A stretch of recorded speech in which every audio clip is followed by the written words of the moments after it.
afternoon. My name is Daniel Ortiz, and welcome to Policy Matters Now. So grateful that y'all are joining us a few minutes after the hour for today's conversation about the American Rescue Plan and you. This is our fifth and final session of our five-part series on how federal policy can make a positive difference in our lives. Now, at Policy Matters Ohio, we push for a more prosperous, equitable, sustainable, inclusive Ohio for everyone. And we wouldn't be able to do that without support from community members like you. So while you may be joining us on Facebook, YouTube, or Twitter, whichever platform, we do encourage you to please sign up for our newsletter, like, follow, and subscribe to get updates from us going forward.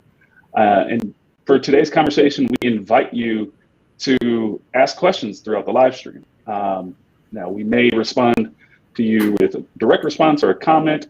And if you have questions for our panelists, we hope to have time at the end to allow them to respond.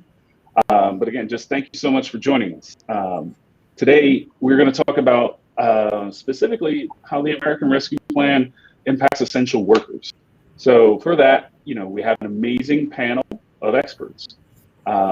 We are hoping to have Kalia Johnson, digital organizer with Ohio Organizing Collaborative, join, but I know we're having some technical challenges. We're also joined by Laura Nadal, who's the community organizer with Justice for Migrant Women. And we are also joined by my colleague, Mike Shields, who's a researcher with Policy Matters, and Zach Schiller, who's our research director.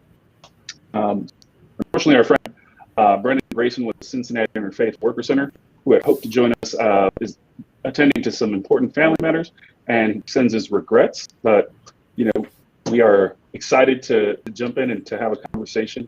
And, I think I just want to lift up that, throughout the series, we've been just trying to grow the conversation around the big public investment coming with the American Rescue Plan. I think we restated this a few times, but, we're talking about $1.9 trillion of investment is coming to our country. It's an opportunity for all of us to experience a just recovery from the COVID crisis.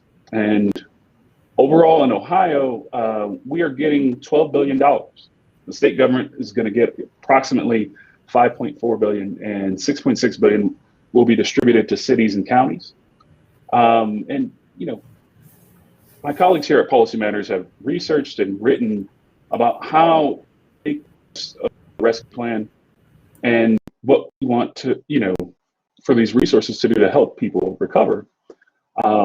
But the challenges that we're facing often come back to, a few well-funded politicians and groups advocating for corporations, and they're up to their old tricks. They're pushing for tax cuts, and they're attacking working people.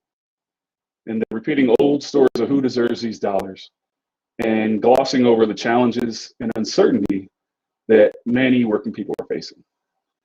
But don't let them fool you. These attacks are part of a larger plan to keep us divided. And a lot of these bad ideas, continue to get recycled because people don't know the experience that a lot of our workers here in Ohio are facing. And for all the talk of fixing the economy, I think many of us forget that people make the economy. So I just want to share, yesterday actually I heard from the White House Director of Labor Engagement, and she shared, the Biden administration's plans to continue to push to improve conditions so that frontline essential workers are paid fairly and receive hazard pay. And, I think we all agree that, a strong recovery means an economy in which everyone can thrive. And I think the opportunity, the moment that we're living through, is that this could be a reset in the fight for worker justice, where we could win something better than what we had before the pandemic. And we can advance pro-labor policies, but to get there, all of us need to pitch in. So let's make sure that we talk with our neighbors, friends, and family about how big federal investment takes care of workers, and that we call upon our state and local leaders to carry out that job. So without further ado, let's dive into this discussion on what justice for workers looks like. And looks like we do have Kalia. Hey, Kalia, welcome. first question is going to go to you, and we'll also give everyone a chance to respond. But what is a top priority or concern for essential workers that you'd like state and local officials to consider before they make decisions on the rescue plan monies? Thanks, Daniel. Hi, everyone. Just full transparency, there's some yard work going on in front of me. There we go. Lovely. So let me know if there's any, oh, wow. It's like perfect timing. One of the things that I think is essential for us to consider when it comes to essential workers is including the unemployed in all of these conversations. As we know, having a safety net, especially with the pandemic, even though we're like coming on the edges out of it, there's still a lot of people who are suffering, who are going to be impacted by the governor cutting the $300 with the federal benefits. So even though we are close to normalcy after 2020, it's not over for a lot of us and for a lot of families out there who still need relief, be it because they can't afford childcare, their jobs have not opened up back. So I think including the unemployed as essential, as part of these essential conversations, and determining where the funds really need to go in order for us to bounce back properly from this economic crisis. Excellent. Thank you so much, Kalia. Next up, Lara. Same question. What is a top priority or concern that you would share? Well, thank you so much. First, I'd like to share a little bit about Justice for Migrant Women and how we come into this work. Justice for Migrant Women is a national organization based here in Fremont, Ohio, and we aim to ensure that all migrant women are guaranteed civil and human rights. Because of this, we work with a lot of farm workers and other essential workers that are often not afforded these basic rights. Additionally, we have a very specific focus on rural communities. And part of this work Justice for Migrant Women does has been in partnership with Essential Ohio, a big coalition here, and the National Essential Workers Campaign, Always Essential. These two campaigns came to be because for the first time in a long time, due to the COVID-19 crisis, essential workers and other low-wage industries became more visible to the public, elected officials, and even the companies that employ them. And a lot of these low-wage sectors that these industries are in are disproportionately Black, Latinx, and other workers of color. So when we think about the ARP funds, our main goal is that the money should go back to the community and to the hands of these essential workers. The spotlight on essential workers has illuminated all the ways our economy is not functioning for essential working families. They deal with low wages, a lack of a safety net, no enforceable health and safety standards, and little or no collective economic power. Because of all of this, we should fight that the ARP funds be used to provide things like hazard pay, labor standards, and other steps that are going to guarantee a just recovery. And it's also important that we're doing whatever we can to make sure our elected officials are really listening to essential workers. Because the reality is that leaders from both sides have not shown leadership to protect essential workers like farm workers and others throughout history, including during this pandemic. Excellent. Thank you so much, Clara. Mike, what are the top priorities and concerns that you'd share? Thanks, Daniel. The American Rescue Plan Act is an historic opportunity to begin setting right a lot of longstanding racial and economic inequities that the pandemic has exposed and worsened. The health and economic impacts of COVID-19 have fallen harder on more marginalized Ohioans, but some of the injustices that we see in our economy are not new at all. They're just clearer to see. Addressing this has to include centering the people who have done the critical frontline work that has gotten us through the crisis so far. We're going to talk hazard pay and workplace rights later in the hour, but I think the top line is this. Essential workers need and deserve dignity at work. That includes safe workplaces, fair pay, and a voice on the job. Excellent. Thank you, Mike. Now, Zach, bringing us home, what are the top priorities and concerns that you would lift up? Well, I feel that the other panelists have already covered a lot of the major ground here. And what I would say is that we need to really push back and push back hard against the notion that the pandemic is over, that everything is fine and normal, and we can just do business as usual. This is not a time for business as usual. We have a quarter of Ohioans who are saying that they are having trouble meeting basic expenses. We have almost 300,000 fewer jobs than we did before the pandemic began. I could go on with other statistics, but the basic point is we are not anywhere near normal. We are experiencing all kinds of dislocations that you're seeing all about you, whether it's, the fact that used car prices are up, or that you can't buy chlorine tablets if you have a pool, or that, the auto companies don't have enough memory chips to make their cars. This is a very unusual time for the economy, and it's one where huge numbers of Ohioans, hundreds of thousands, really millions of Ohioans, are still suffering the effects of the pandemic.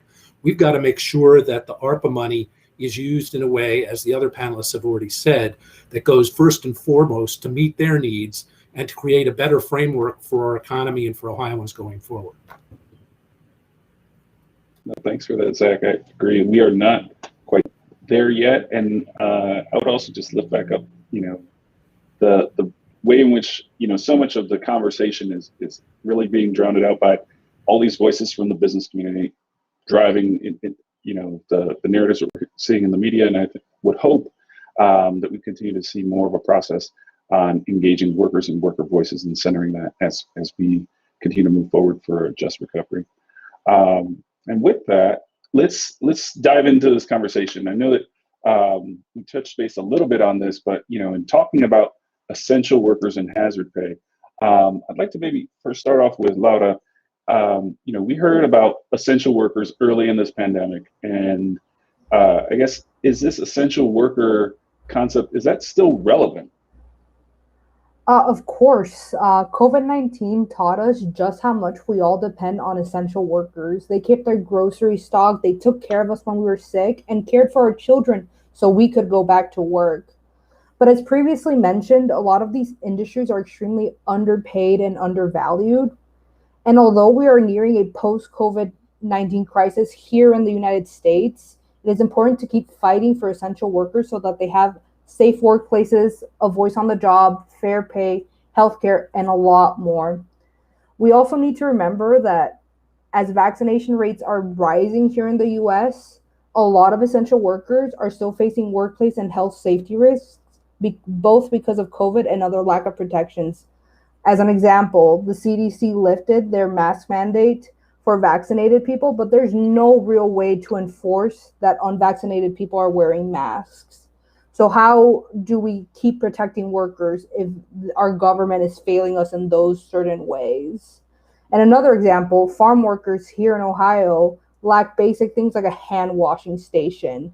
So when we think about a post-COVID economy and environment, we cannot think about returning to normal, because normal really threatens the mental and physical health of our essential workers.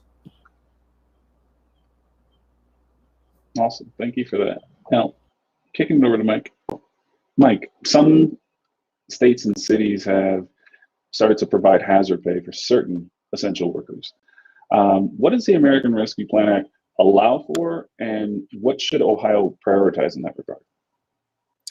That's right. So the American Rescue Plan Act allows for up to $25,000 in hazard pay. That's $13 per hour as a maximum for frontline essential workers. That can be paid retroactively for folks who went to work during the worst part of the crisis, when many businesses were ordered closed, and many of us were able to shelter safely at home because of the work that these frontline essential workers were doing.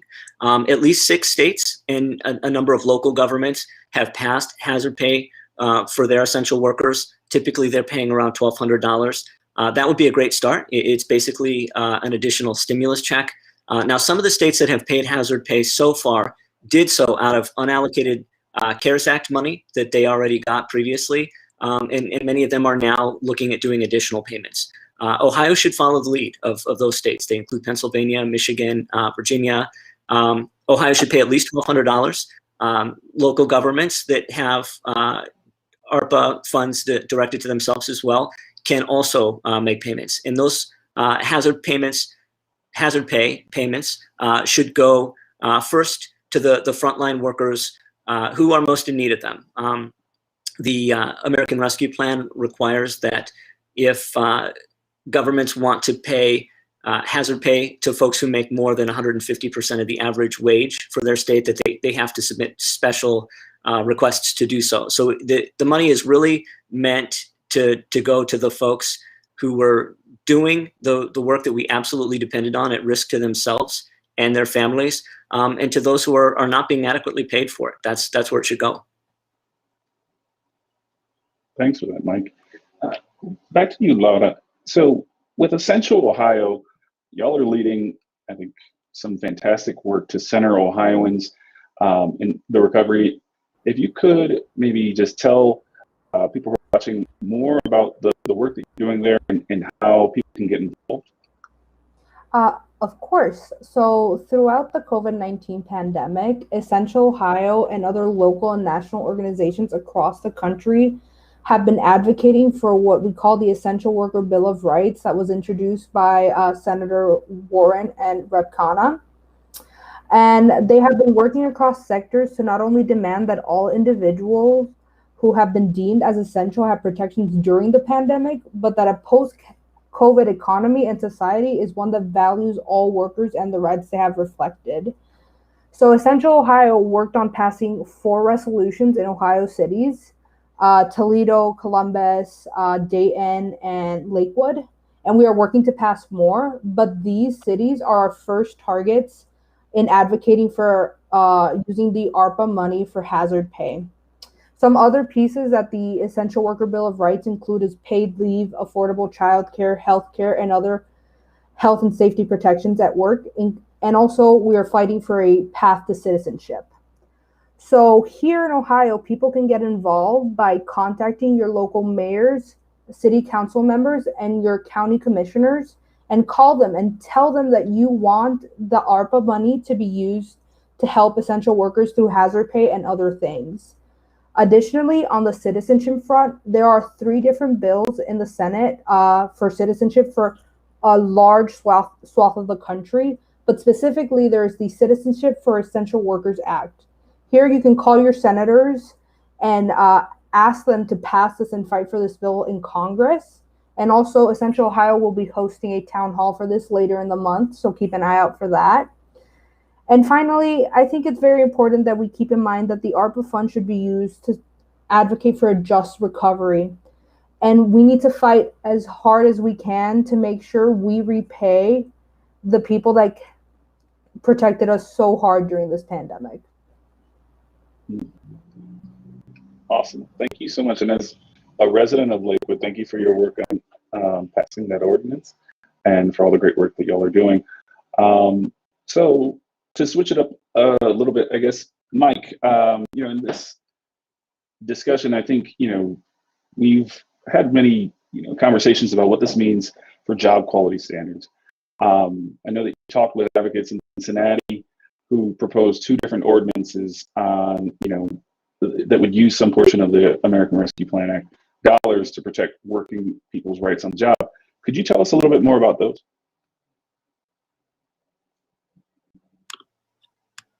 Definitely. And, before we jump into that, I want to just say, we've talked a lot on this call about hazard pay. I think that that's a really important fix, but a short-term one.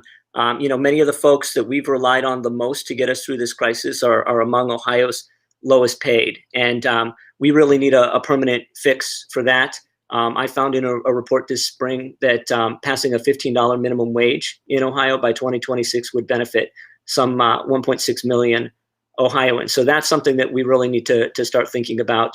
We need to make sure that we've got a minimum wage in Ohio that covers the basic cost of living for everybody working here in Ohio. But I don't want to get us too far afield here. You asked about ordinances in Cincinnati to protect people's rights on the job. And I'll start here because this is really straightforward. Cities should take a small chunk of the ARPA dollars that they receive and use them to set up a fund that gives marginalized workers access to legal counsel and know your rights education. The Cincinnati Workers' Rights Project provides legal help to low-paid workers, but it's a volunteer-led effort. We've got to make investments in this. We know that over 200,000 Ohioans become victims of wage theft every year. That's accounting for non-payment of the minimum wage alone. We know that the typical victim loses about $2,800. So in the context of COVID-19 also, there have been a host of other workplace rights violations. OSHA, under President Trump, scaled back its investigations of workplace safety violations, even as they were getting new complaints rolling in.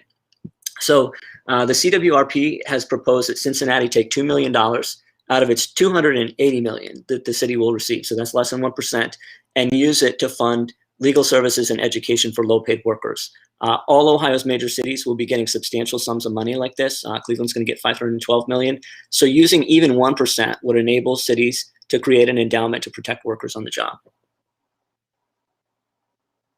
That's fantastic. Those are, it's heartening to hear that, but I guess to maybe look at another area of this, we know that a large chunk of this money is going to be directed toward businesses, and with that, sure to happen, there I think are some are there some ways that we can make sure that some of those dollars are spent and that it enhances job quality? Definitely. So the first bucket of in which ARPA funds are allowed to be distributed is to respond to the pandemic and its negative economic impact. So under that purview, we know that businesses will be getting a lot of funds from both the state and local governments. We should make sure that workers and independent contractors employed by businesses that receive those dollars are treated with dignity and respect. To do it, government should mandate that businesses comply with all local, state, federal labor, employment, and health safety laws. So this is fairly basic stuff. These laws are already on the books, but one of the things that we really need is enforcement, and we should be making sure that any businesses that are receiving these dollars are in fact complying with those guidelines. That's a way to make sure that the dollars are all spent in ways that really uplift working people. And to achieve this, local governments could implement American Rescue Plan Act spending rules.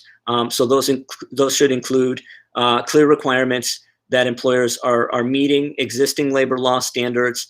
It's wage and hour laws. It's OSHA. It's non-discrimination laws. Employers should be required to provide notice to their employees of their rights. That includes a right to form a union at work and to bargain collectively for better treatment and to form that union without fear of retaliation on the part of their employers. And to the extent that we can go further than that, there may be opportunities within the scope of community benefit agreements. One of the things that the ARPA allows for is some infrastructure is limited. It's water and broadband infrastructure, but those projects can come with community benefit agreements that require things like labor neutrality, which is to say that employers won't fight working people when they attempt to form a union, and things like just cause, so that employers can't fire workers without having a good cause for doing so.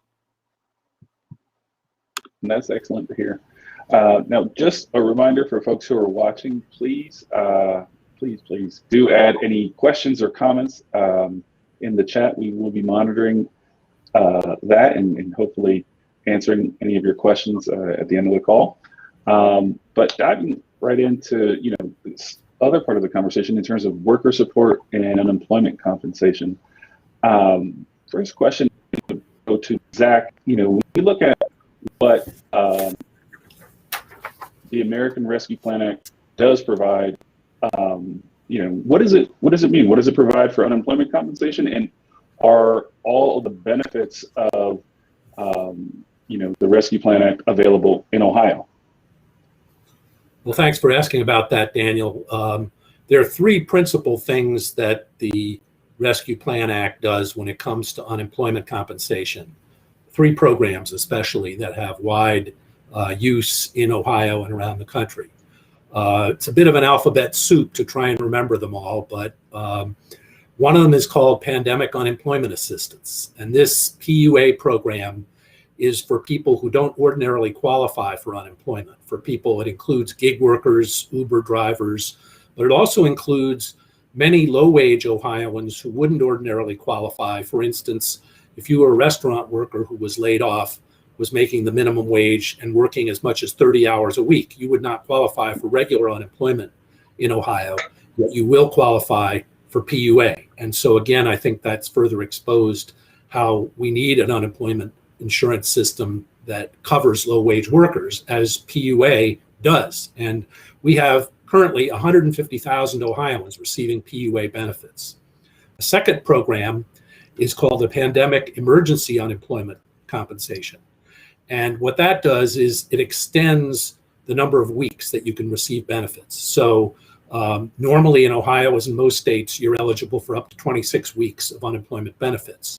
However, we know that so many workers have not been able to get a job and need additional support, just as they have in every recession since at least the 1950s. Congress has offered additional weeks of benefits. So in this case, PEUC is offering up to another 53 weeks of benefits. It will basically take the benefits till the first week in September, September 4th, is when all of these programs currently run till.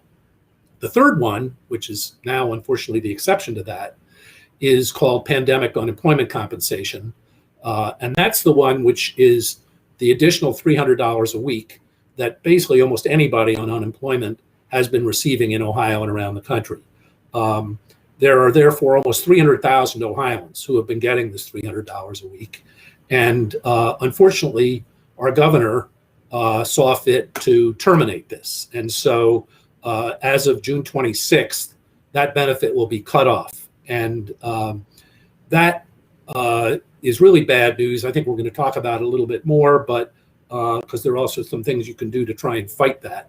Our state legislature, at least our state Senate, wants to end these other programs even earlier because in a number of other states, governors have even gone beyond what Governor DeWine has done, and they've cut off these two other programs, which in Ohio would be 250,000 people not getting benefits. So I think I'll leave it there for the moment, but those are the three principal programs, and the one, of course, that DeWine has cut off, which is really a bad thing for so many Ohioans. Thank you for that overview, Zach. Going to Kalia, you have been doing some fantastic organizing, doing a lot of great work with Unemployed Action Ohio, and with the folks that you're working with, the organizing that you're doing. What are the things and the types of actions that people can take to fight that cutoff of the $300 a week? Thanks, Daniel. Well, the first thing that comes to mind, and I just want to reiterate this, these funds are supposed to last until September. So the reason why they were supposed to last till September is because we needed it. People are still in need of this relief. And one of the ways that you can fight the cutoff is by telling your story. And one of the ways that you can do that is participating in our organizing group. So we have a action coming up next week on Thursday, June 17th at 11 a.m. It's going to be at the Columbus State House and in the Ladies Gallery. And we are having a presser, so a press conference and a visual demonstration. And we're coming together as unemployed workers across Ohio, as allies of unemployed workers, of, pro-labor folks, just everyone who has seen the impact of this pandemic and of the job and has experienced job loss. I welcome to come as in solidarity or to step into your power and share your story with the rest of the world. Because one of the other things is we need to break the stigma of the stigma and shame and these false narratives around unemployment. So that is another way that you can fight the cutoff. We also have a petition that myself and a lovely volunteer, Cynthia, helped write. It is a petition to Governor DeWine, and it's to tell him to not end the fully funded federal pandemic unemployment insurance and to keep the $300. And then we are having a meeting next week. So as Daniel said, the group that I'm organizing with is called Unemployed Action Ohio. We're actually renaming ourselves because that's what the people have decided, so that we could reform as like a union, so that when we're bringing folks in, because this is in order to truly get the changes and the reform, whether it's federal or state reform of the unemployment system and to improve it, we need to hear from all folks who have been impacted by this in order to push back on the narrative that we're hearing and the stigma. And if you want to be a part of this power building mission, which is empowering unemployed workers to essentially collectively bargain for better treatment, a safety net that doesn't leave folks behind, and to overall federalize the system so that there is a standard that includes all workers, including those who do not traditionally qualify. So just to quickly go over, we're having an action next week in Columbus. There are opportunities for volunteers and speakers. So reach out if you're interested. You can join our Facebook group at Unemployed Action Ohio. That's the name for now until we update everything. We have weekly meetings every Wednesday at 5 p.m. over Zoom.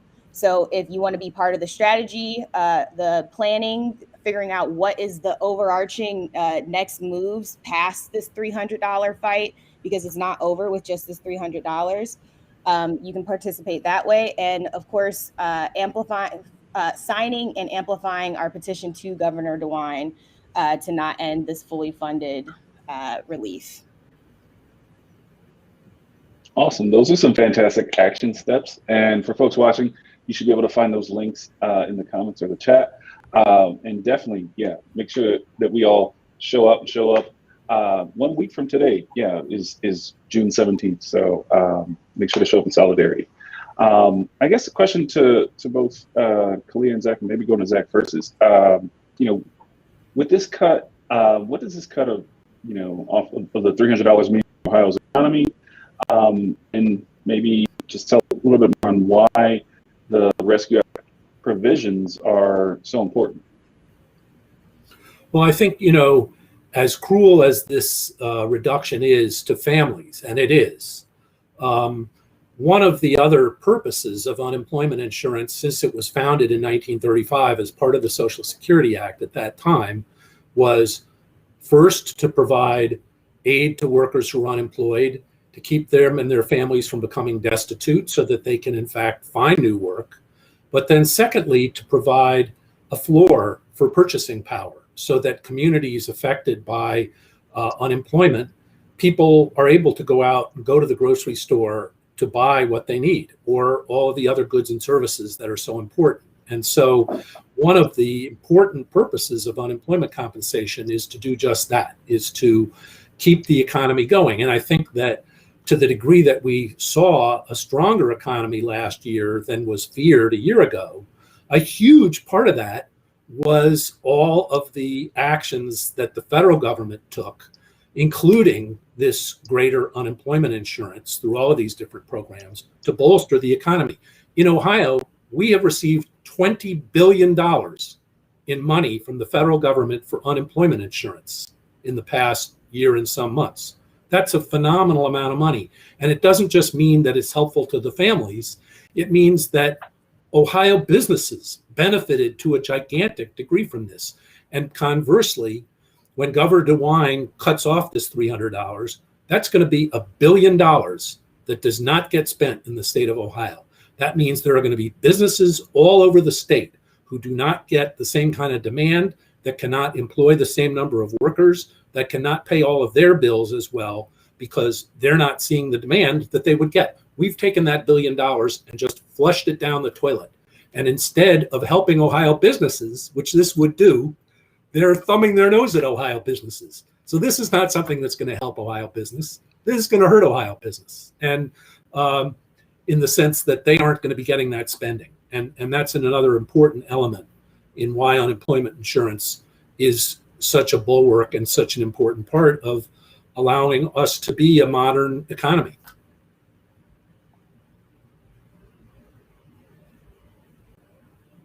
I'm right there with you. Turning away $1 billion definitely seems short-sighted and wrong-headed. Anything you want to add, Kalia, or any other comments?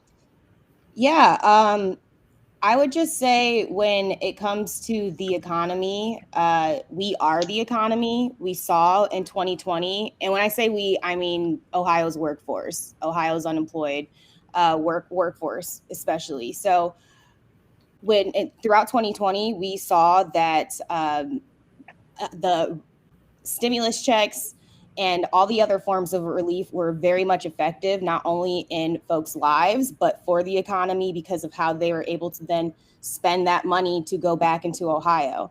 And it's frustrating just because the amount of wealthy people who have thrived throughout the COVID-19 pandemic and who have profited, and there's so many people who are continuing to experience the harm and the impacts of the pandemic and who are going to feel the ripple effects of it.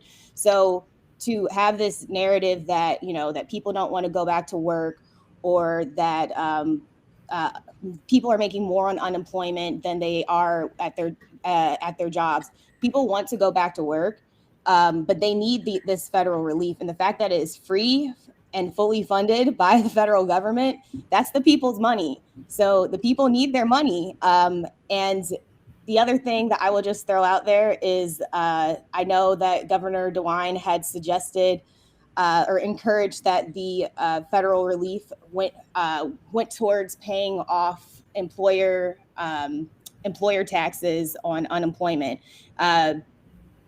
through a federal loan, to pay off a federal loan. And that's not what we need to be using this relief for. We have people who need this money. So I just want to also point out that we often hear that this is going to be good for small businesses, and that's a whole nother narrative. The smallest business owner in Ohio is the self-employed worker, is the contractor. So I just want to put that out there. We're really trying to be all in this together and inclusive. Then we need to reform the system, or at least apply a federal standard that is inclusive to all workers, not just these small businesses that are actually part of larger corporations. And that's all I had to say about that. No, I'm here for it. Thank you so much for that. I'm struck by that point of just, some of these narratives, these stories that continue to be told and unfortunately elevated, are really missing the voice of workers to be a counterbalance. It's, I think, something that hopefully folks who are watching today make sure that, their news sources and media providers hear that they let them know we need to hear and center workers' voices and have appropriate and balanced coverage there. Another question, though, is, and this one's for you, Zach, in terms of the role that the federal government plays in our unemployment compensation system, how can our federal government, take additional steps to help that situation? And, what can people do to support that? Well, I think, the unemployment system goes back to 1935, and it was set up as a federal-state partnership where the federal government sets certain guidelines, but the states have enormous authority to decide who's eligible for benefits, how much is paid, et cetera, within some very, very modest federal requirements. And I think what we've seen with the action of Governor DeWine and other governors deciding not to accept some of these benefit payments is we need a much stronger federal system where states can't do that. We need people in all states to be eligible for certain minimums of benefits for at least the 26 weeks, which unfortunately some states have gotten away from, we see a whole attack emerging on the unemployment system, as it does every time there's this kind of a situation. They basically want to go after the benefit levels. And the Ohio Chamber of Commerce even started that some months back. Thankfully, they've not been successful, and we pushed back against it. But the only way to really settle these issues in a way that's going to help workers on a long-term basis is for us to have a much stronger federal system for this program, whether it's the federal government taking it over altogether or setting much, much stronger guardrails so that we can't see states turning down billions of dollars of benefits for workers who desperately need them and for their economies that need them as well. And that we have some standards on how much employers have to pay, because in Ohio, our employers have underfunded this system for decades because of how state policymakers have set the system up. And this is all possible because we have this kind of federal system where the states have so much authority. And, we see this in other kinds of programs too, where compromises are made in Washington to get bills passed. But the result is that workers don't get what they need and families don't get what they need. And this is another example of that. And so going forward, there is going to be an effort to see an overhaul of the unemployment system at the federal level. There will be a push in Congress to do that over the next few months. And I think that you'll have opportunities to contact your Congress people, and you could do so even now, to say, hey, we can't put up with this kind of behavior. We've got to have a strong federal system for this, and we need all of our Congress to get behind that. That's a great response, I think, in giving us some analysis and some clarity on where people could look on this. And this, gets my blood flowing and thinking about the organizing work that's ahead of us. And I have one more question for Kalia, but also I'll throw this out to also potentially Lauda or other folks on the panel if you want to think or share ideas on how people can get organized and what steps folks can take. But I guess first, Kalia, what are some of the highlights or things that you want to share about how Ohio's unemployed workers have been organizing, and what are the types of things that you hope to see going forward with that organizing? Yeah, so I just want to shout out all of the amazing volunteers who I've had the honor of working with for the past year, who have been supporting all this work. If it wasn't for them pushing past the stigmas, trying to actively seek answers, advocating for not just themselves, but on behalf of all unemployed Ohioans and just Ohio workers as a whole, but also for themselves and sharing their vulnerabilities, their experience. I just want to just take some space to shout out to all of y'all. If you're watching, hey there, because this just wouldn't be possible, because what needs to be centered with everything that we do is unemployed workers and getting their stories told. So one of the things that we've done is showing up to hearings. There is an unemployment modernization and improvement council that was put together by Governor DeWine.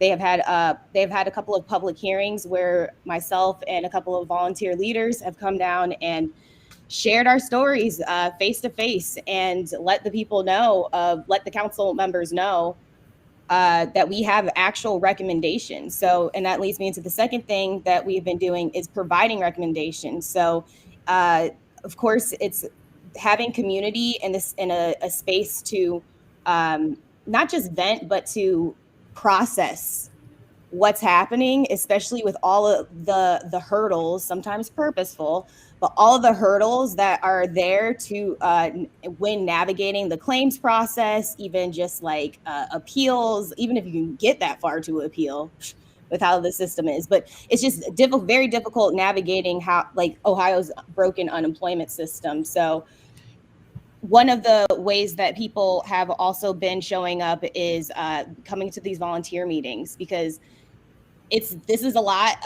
There's a lot going on, but having it centered in what do unemployed workers in Ohio need? What do we want? What do we want to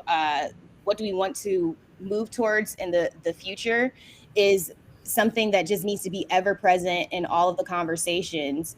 And along with from those conversations, we're able to create recommendations that are centered in improving the system from a worker / claimant perspective versus what seems to be happening on this council is centering the improvements on private businesses and insurance companies and banks and just privately owned private partnerships.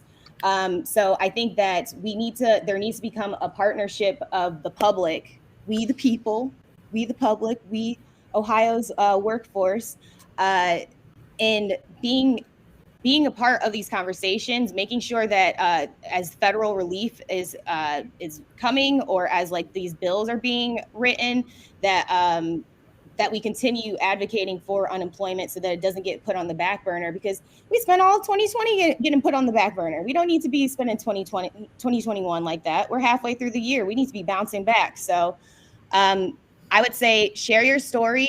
Even if you aren't tech savvy, we're organizing online on Facebook. So even if you aren't tech savvy, please come to the space. You are welcomed. And we are doing in-person action. So once again, on the 17th, if you would like to be a speaker to share your story, if you would just like to volunteer, if you just want to come and support in solidarity, I welcome you to attend.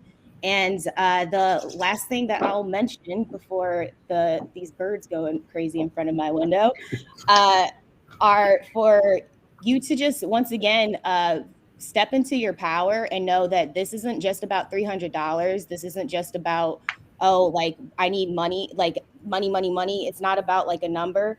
It's about dignity. It's about us. It's about us being included in this process, and of us coming together collectively after the treatment and trauma that many of us experienced last year to heal together, but not just like thoughts and prayers. We need real changes. We need to take action. So I will pass it to whoever else wants to speak about organizing and around UC or anything else. No, that was awesome, Kalia. And yeah, I would just echo your statements on, how we show up, come together, and really make a stand for dignity for all Ohioans is so vital.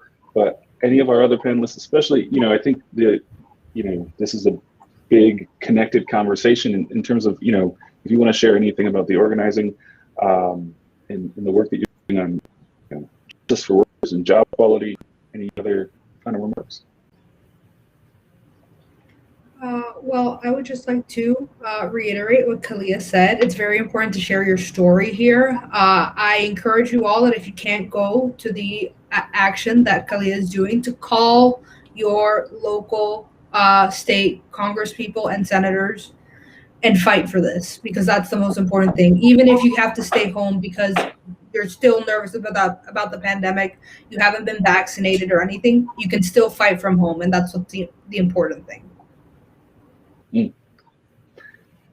It's a fantastic point. There are so many ways to get involved, and I'm grateful for all of the thoughtful organizing that you all are doing to make sure that we offer people a lot of different opportunities to plug in, and definitely for folks who are watching this live or in the rebroadcast, please do look through the comments. We have a lot of amazing links here to not just information, but ways to take action, right? And not all of these actions are the same. There's a lot of different ways in which you can be engaged. But before we close, I just have to say, one, I'm so grateful, thankful for today's panelists.